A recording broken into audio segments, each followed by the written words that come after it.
Malcolm here, and welcome to Tuesday Teaching Tips, episode 84. And today we're going to talk about an important topic, which is what does the New Testament teach us about preaching? What does the New Testament itself say about preaching? And we've got a lot to talk about today. Now, as you'll notice, I'm not in my normal surroundings, and I apologize for the background sounds and noises. I've had to stop at a service station on the M25 for some refueling, partly for my car and partly for myself. So, fortified by a cup of tea, I would like to talk for a little bit about what the New Testament teaches us about preaching. And there are many words used in the New Testament for teaching, preaching, conveying the good news, speaking about the gospel. There are lots, and we won't go into all of them, but I want to look at 4 over the next 4 weeks. And today, one in particular, and that word is Kerusso or Kerusso. This word is found in 60 different verses, 61 times in 60 verses in the New Testament. So it must be an important word about preaching. Let's talk about the definition of the word first, then a couple of examples of how it's used, and then finally what that might mean for us. Firstly, definitions. To announce, to proclaim, a herald proclamation, which we will focus on in a moment, to bring news, to bring some news, some facts that brook no argument and no discussion. So it's just a presentation of what is factual, is one side of it. To publish, to proclaim, to announce openly and publicly. That's interesting. To noise abroad, to use a rather old phrase. To announce as a matter of doctrine, inculcate and preach, to proclaim, to tell. And this nuance on this particular application in New Testament Greek, to publicly announce religious truths and principles whilst urging acceptance and compliance. Well, that's a pretty good definition of preaching right there in itself. I'll give it to you one more time.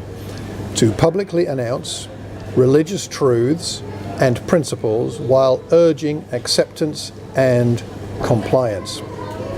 Quite a few different ideas there for that one word, Kerusso. So what we're going to focus on here? Well, 2 examples where the word Kerusso is used in the Gospels, and the first is in Mark chapter 1. Let me give you the context. A leper comes up to Jesus, and Jesus heals the man in Mark chapter 1, verse 41, 42, and so on. And then Jesus sends him away with a stern warning. And let's face it, you really ought to listen to a stern warning from Jesus, especially after he's healed you from leprosy. See that you don't tell this to anyone, but go show yourself to the priest, offer the sacrifices that Moses commanded for your cleansing as a testimony to them. What does the leper do? I love this in verse 45. Instead, he went out and began to talk freely. Talk there is the word Kerusso. He began to talk freely, spreading the news. As a result, Jesus couldn't go anywhere openly anymore. So that's one use of the word there in the Gospel of Mark. He talked freely. Kind of couldn't stop himself. He was spreading the news. There's one example. Another is a little bit later in chapter 13.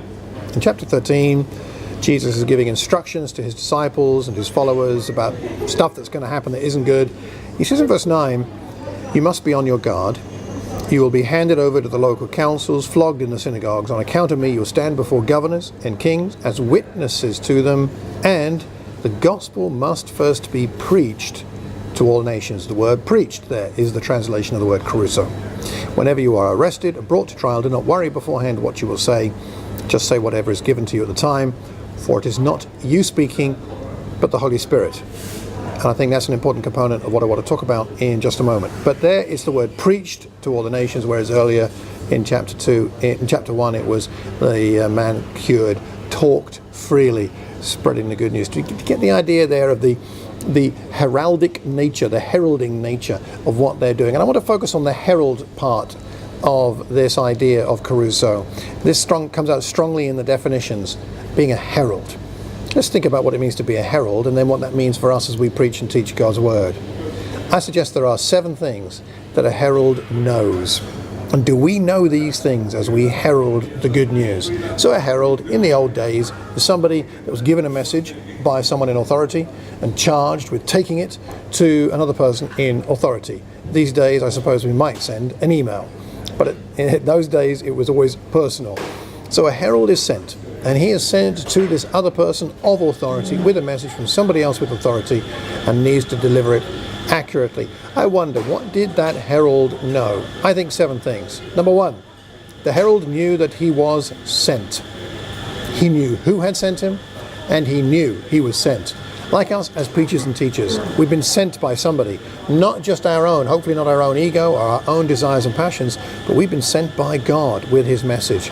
We are the sent ones. Secondly, I think the herald knew that he was sent to somebody. He knew to whom he was sent. As do we. We know that when we stand up to preach or teach, we have been sent to speak to these people at this time, in this context, with this message. Let's get on and do it and not think and worry too much about ourselves. It's not about us. It's about the person who sent us, as in God, and it's the people we are speaking to. Those are the 2 people that matter, not ourselves. Not to get worried about ourselves, not to get insecure about ourselves, but remember who sent us and to whom we have been sent. That's the second thing. The third thing I think the herald knows is he knows his message.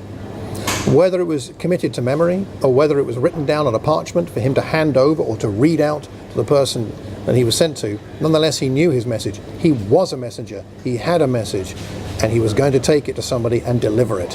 We have a message. It's not our message. It is God's message. What a secure thing that is. Fourthly, what else did he know? He knew that the authority was with the one who sent him. In other words, the authority is not with the herald. The authority is with the one who sent him. When the person receives the herald and receives the message, they know they're not really, in a way, receiving the herald. They are receiving the one who sent the herald. That is the person with the authority. Similarly with us who preach and teach, our authority is not in ourselves. It is not even in what we say precisely. It is in he who sent us. We have his message, and he is the one who has authority. Fifthly, what else does the herald know? He knows to be humble. A herald doesn't turn up, da da da da, here I am, I'm important, listen to me. A herald, if he's wise, will turn up with the message and bow humbly before the one to whom he's going to deliver the message and humbly declare the message. It's the same thing with us.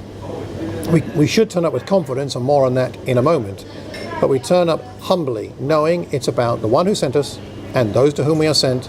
It's about the message, not about us, the messenger.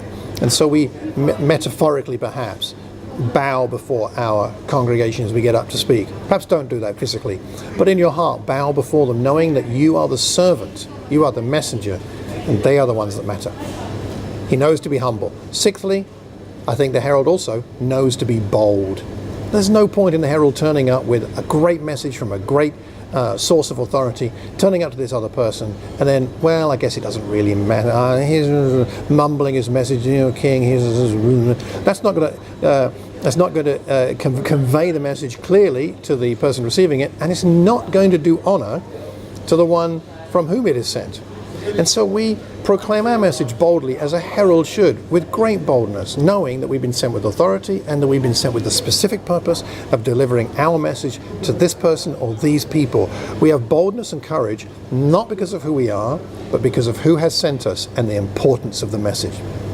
Seventhly, and finally, I think the herald knows that the response to his message is not his responsibility. How the person receives it is up to them. As long as he delivers it with humility and boldness, knowing from whom it came, and does it accurately, then the response is out of his hands. There's that old saying about don't shoot the messenger. Sometimes the messengers do get shot, and sometimes we get wounded by the responses. But we must know deep down that it's not about us. If we've been faithful to the person who sent us, to God who sent us, if we've been faithful in being humble and bold in the way we deliver it, if we've been faithful in delivering it accurately, then however the person responds, however the congregation responds, however the people who are there on the day that we speak respond, is their responsibility and not ours. Let's not get too bent out of shape when things don't go as we had hoped. So those are the 7 things that a herald knows. What do you think? Do you think the herald knows more than that? Have I missed some things out? Are there some other aspects here of being a herald that would be useful to discuss and think about? I'd like to encourage us to share your thoughts on this blog and on this podcast on this video. Leave your ideas, because I would like to know them, and I know that all the other people who watch these and listen to these would like that too. It's best to leave a comment wherever you see or hear this recording, because then we can learn from one another, and we learn best when we learn in community. I really appreciate you taking the time to listen to this, and I do hope the unusual circumstances have not been a barrier to what we've been talking about today. Kerusso. Kerusso. Why not go and proclaim the message the next time you get a chance to speak as a herald, with confidence, with humility, and with great joy. I am going to finish my refreshment. I think my car is nearly ready for the next part of its journey, and I am too.